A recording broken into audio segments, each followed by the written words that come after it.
আসসালামু আলাইকুম। প্রিয় শিক্ষার্থীরা, অষ্টম শ্রেণীর বাংলা আরও একটি নতুন পর্বে তোমাদেরকে স্বাগতম। আজকে আমরা এই পর্বে আলোচনা করব তৃতীয় অধ্যায়, পৃষ্ঠা নং 46। পৃষ্ঠা নং 46-এ যে খালি ঘরটি রয়েছে সেটি আমরা এই পর্বে সমাধান করব। এই ঘরটিতে বলা হয়েছে 3.1.4 ক্যান প্রায়োগিক লেখা 7ই মার্চ ভাষণ শিরোনামে রচনাটিকে কি কি কারণে প্রায়োগিক লেখা বলা যায়। চলো আমরা এই সমাধানটি দেখি। 1. রচনাটিতে বঙ্গবন্ধু তার বাস্তব জীবনে প্রতিচ্ছবি তুলে ধরেছেন যা প্রায়োগিক লেখার বৈশিষ্ট্য। 2. প্রায়োগিক লেখার বাস্তব তথ্য উপাত্ত ফুটে ওঠে। 7ই মার্চের ভাষণ রচনাটিতে বঙ্গবন্ধু বাস্তব তথ্য উপাত্ত ফুটিয়ে তুলেছেন। 3. রচনাটিতে বঙ্গবন্ধু তৎকালীন পশ্চিম পাকিস্তানি শাসকদের শোষণের চিত্র তুলে ধরেছেন যা কোনো স্বাভাবিক ঘটনার সার্বিক বর্ণনা। 4. রচনাটিতে বঙ্গবন্ধু ব্যক্তি প্রয়োজন বা ব্যক্তি ইচ্ছা প্রকাশ পেয়েছে যা প্রায়োগিক লেখার বৈশিষ্ট্য। উপরোক্ত বৈশিষ্ট্যগুলোর কারণে 7ই মার্চের ভাষণ রচনাটিতে প্রায়োগিক লেখা বলা যেতে পারে। ভাষণ এক ধরনের বক্তা কোনো তথ্য জানানোর জন্য কোনো বিষয় উপস্থাপনের জন্য কিংবা জনমত গঠনের জন্য ভাষণ দেওয়া হয়ে থাকে। ভাষণ লিখিত হতে পারে, তবে মুখে বলা বা পাঠ করার উপরই ভাষণ নামে চিহ্নিত হয়। যিনি ভাষণ দেন তাকে বলে বক্তা, যারা ভাষণ শোনে তারা হলেন শ্রোতা। ভাষণ দেওয়ার সময় বক্তা সাধারণত শ্রোতাকে সম্বোধন করে থাকেন। ভাষণ এক ধরনের প্রায়োগিক রচনা। ভাষণ তৈরি করি। দলে আলোচনা করে নিচে যে কোনো একটি বিষয়ের উপর আমরা বাংলা খাতায় 150 থেকে 200 শব্দের একটি লিখিত ভাষণ বা বক্তা তৈরি করো এবং শ্রেণীর অন্য শিক্ষার্থীদের সামনে উপস্থাপন করো। যে কোনো একটি জাতীয় দিবস, কোনো শিক্ষকের বিদায় সংবর্ধনা, স্কুলের নবীন শিক্ষার্থীদের বরণ, রবীন্দ্র জয়ন্তী বা নজরুল জয়ন্তী। চলো আমরা এর সমাধানটি দেখি।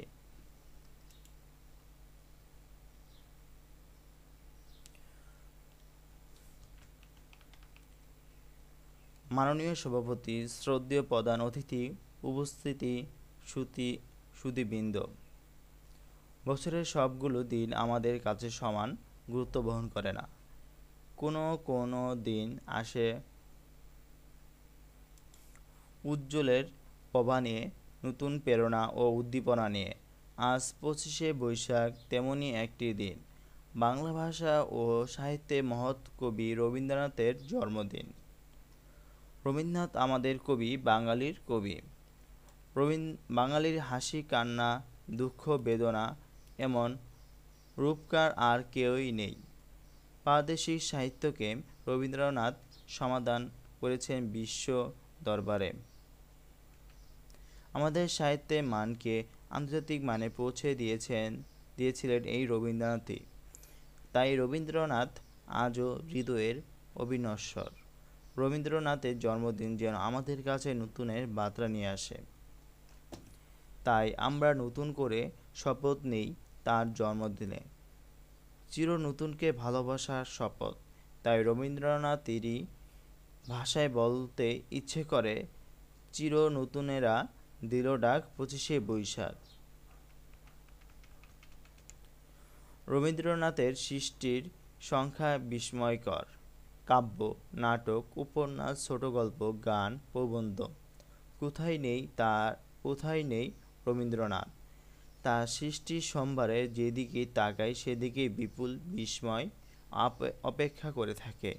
আমাদের সাহিত্য ও সাংস্কৃতিক পরিমণ্ডলকে রবীন্দ্রনাথ করেছেন ফুলে ফলে ঐশ্বর্য দীপ্তিতে পূর্ণ এক অসাধারণ ক্ষেত্র। রবীন্দ্রনাথ তার সাহিত্য দিয়ে আমাদের হৃদয়কে শুধু বিকশিত করেনি, দুর্দিনে তার কবিতা ও গানই দিয়েছে আমাদের দুর্জয়, সাহস ও প্রেরণা। মুক্তিযুদ্ধে রবীন্দ্রনাথের গান ছিল আমাদের প্রেরণার অন্যতম উৎস।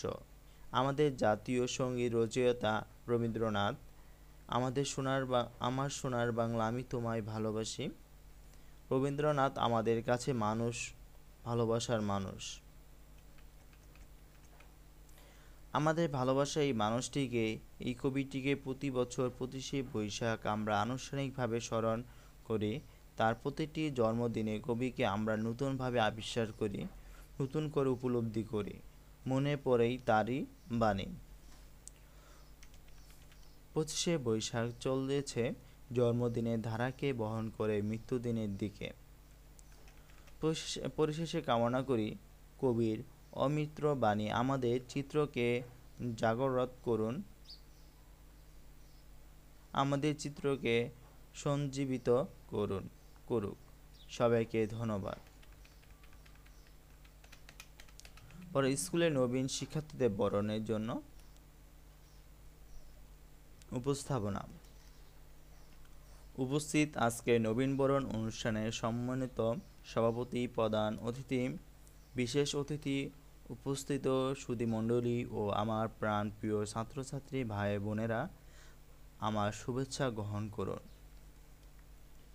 হে নবীন বন্ধুরা, মাধ্যমিক পরীক্ষায় কৃতকার্য হয়ে বিদ্যালয়ে গণ্ডি পেরিয়ে জীবন কুসুমকে পরিস্ফুটিত করার আকাঙ্ক্ষায় চোখে মুখে নতুন স্বপ্ন নিয়ে তোমরা এসেছ এই মহাবিদ্যালয়ের সবুজ শ্যামল চতুর্থে। যাত্রার প্রাক্কালে তোমাদেরকে জানাই স্বাগতম ও একরাশ ফুলের শুভেচ্ছা। তোমাদের সকলের সমবেত প্রাণ বন্যায় উদ্যমতা মুখর হয়ে উঠুক এই বিদ্যাঙ্গন। হে শিক্ষার্থী ভাই ও বোনেরা, তোমরা এসেছ এই ঐতিহ্যবাহী শিক্ষা প্রতিষ্ঠানে জ্ঞানের অন্বেষায় নিজেকে পরিস্ফুটিত পুষ্পের মতো বিকশিত করার লক্ষ্যে আমরা তোমাদের স্বাগতম জানাই। এই জ্ঞান তিথিতে পবিত্র অঙ্গনে তোমাদের আর আমাদের মিলন পরস্পরের জ্ঞান অর্জনের সহায়ক হবে। সুদৃঢ় আমাদের তীর্থযাত্রা। হে সূর্য সৈনিকেরা, তোমরা নবীন ঝর্ণাধারার মতো তোমাদের চলার চন্দ্রগতি। তোমাদের এই মুমূর্তিমুখর আগমনী বার্তাকে আমরা অভিনন্দন জানাই। সাহসী সৈনিকের মতো সকল বাধা বিঘ্নি প্রতিবন্ধকতাকে দলিত মথিত করে তোমরা সম্মুখে এগিয়ে যাবে, এটাই আমাদের কামনা। হে পূর্ণ পথের অভিযাত্রীরা, শিক্ষালাভ ধর্মীয় দিক থেকেও পুণ্যের কাজ। এই পুণ্য লাভের যাত্রাপথে তোমরা এখন উচ্চ প্রাসাদের স্বপ্নসিঁড়িতে। এই পথ তোমরা সাফল্য ও সার্থকতার সাথে অতিক্রান্ত করবে বলে আমার বিশ্বাস। হে জ্ঞান পিপাসু বন্ধুরা, শিক্ষাঙ্গন জ্ঞানের ভাণ্ডার, আর তোমরা হলে জ্ঞান পিপাসু। এই শিক্ষাসাগর থেকে জ্ঞান আহরণ করে তোমরা সুশিক্ষায় শিক্ষিত হবে। সেই শিক্ষা আলোকে তোমরা নিজেদের জীবন পরিচালনা করে দেশ ও জাতির উন্নয়নে সহায়ক ভূমিকা পালন করবে। পরিশেষে পরম করুণাময়ের দরবারে তোমাদের সুস্থ ও সুন্দর ভবিষ্যৎ জীবন কামনা করছি। সেই সঙ্গে আমরা আমাদের পরম শ্রদ্ধেয় শিক্ষক ও অভিভাবকদের উদ্দেশ্যে নিবেদন করছি অন্তর উজাড় করা শ্রদ্ধা ও ভক্তি। সবাইকে ধন্যবাদ।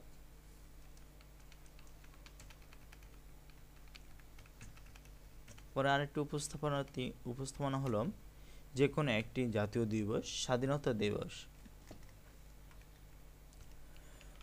অনুষ্ঠানে মাননীয় সভাপতি, সম্মানিত প্রধান অতিথি, বিশেষ অতিথি, আলোচক বৃন্দ, সুধীমণ্ডলী, পৃথিবীর বহুজাতি স্বাধীনতার জন্য সংগ্রাম করেছে। যে দিনটিতে দেশের স্বাধীনতা ঘোষণা করা হয় সেটি সেই দেশের স্বাধীনতা দিবস।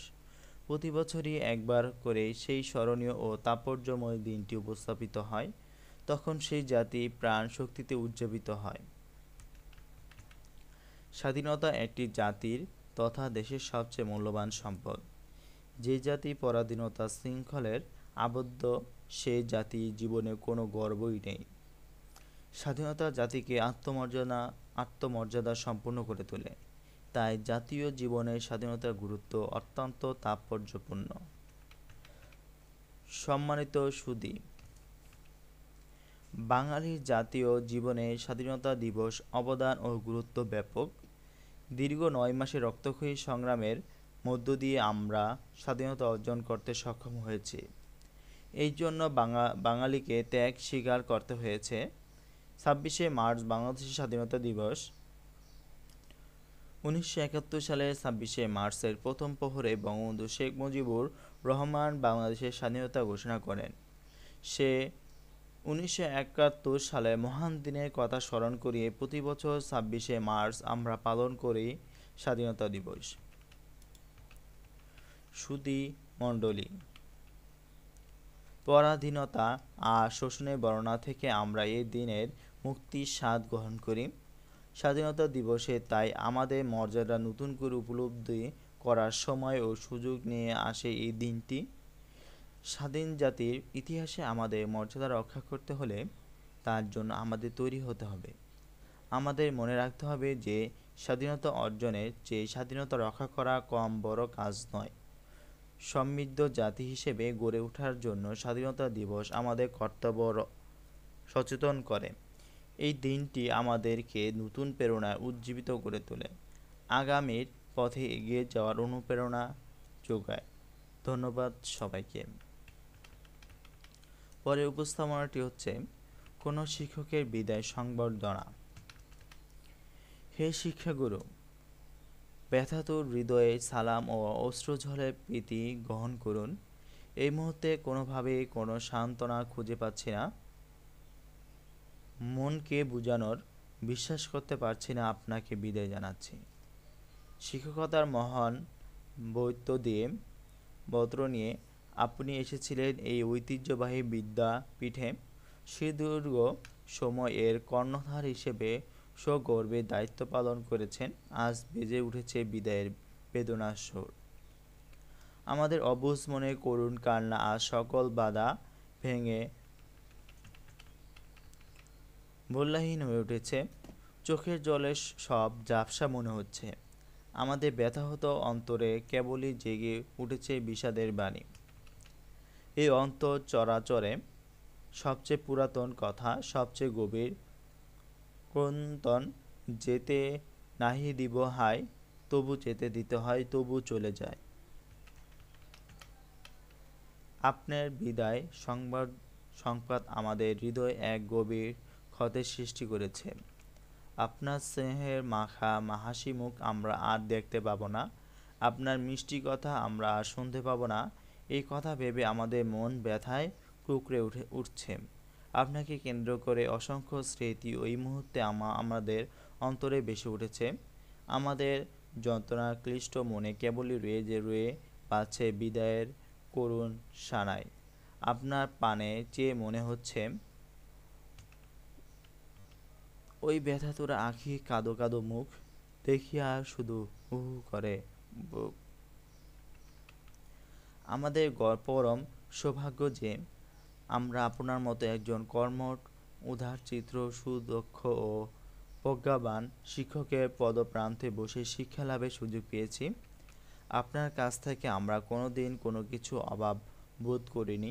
সবসময় পাখির ছানার মতো আগলে রেখেছেন আমাদেরকে।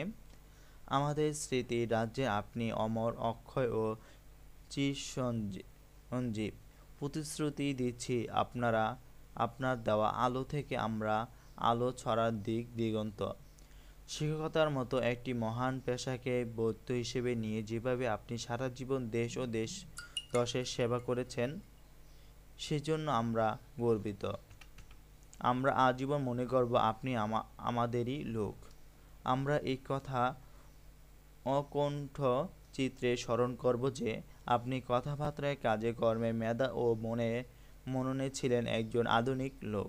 আমাদের এই গুণেধরা শিক্ষা ব্যবস্থায় আপনার মতো আদর্শ শিক্ষকের বড় প্রয়োজন। আমাদের কষ্ট এই যে আমরা একজন গুণী লোককে হারালাম। আপনার বিদায় বেলায় আমাদের মান সপটে অসংখ্য স্মৃতি জ্বলজ্বল করছে। পরে পরে কত সময় আপনার সাথে অন্যায় আচরণ করেছি, আপনাকে দুঃখ দিয়েছি। আশা করি আপনি আপনার মহান ঔদার্য ধারা সেগুলো ক্ষমা করবেন আর আমাদের জন্য আশীর্বাদ করবেন যাতে ভবিষ্যতে আমরাও আপনার নির্দেশিত পথে চলতে পারি। পরিশেষে পরম করুণাময়ের নিকট প্রার্থনা করছি আপনার ভবিষ্যৎ জীবন সুখী ও সুন্দর হোক। আপনার গুণমুগ্ধ ক বিদ্যালয়ের ছাত্রছাত্রীবৃন্দ, আজকে আমরা এই পর্বে পৃষ্ঠা নং 46-এ যে উপরে যে ছকটি রয়েছে সেটি সমাধান করেছি আর নিচে শিক্ষার্থীদের সামনে উপস্থাপন করার যে বক্তব্যটি সেটি আমরা সমাধানটি করেছি। আমরা পরবর্তী পর্বে পৃষ্ঠা নং 47-এর উপরে যে ছকটি রয়েছে সেটি আমরা পরবর্তী পর্বে সমাধান করে দেওয়া হবে। আজকে এই পর্যন্তই। পরবর্তী ক্লাসের জন্য সবাইকে শুভকামনা। আসসালামু আলাইকুম।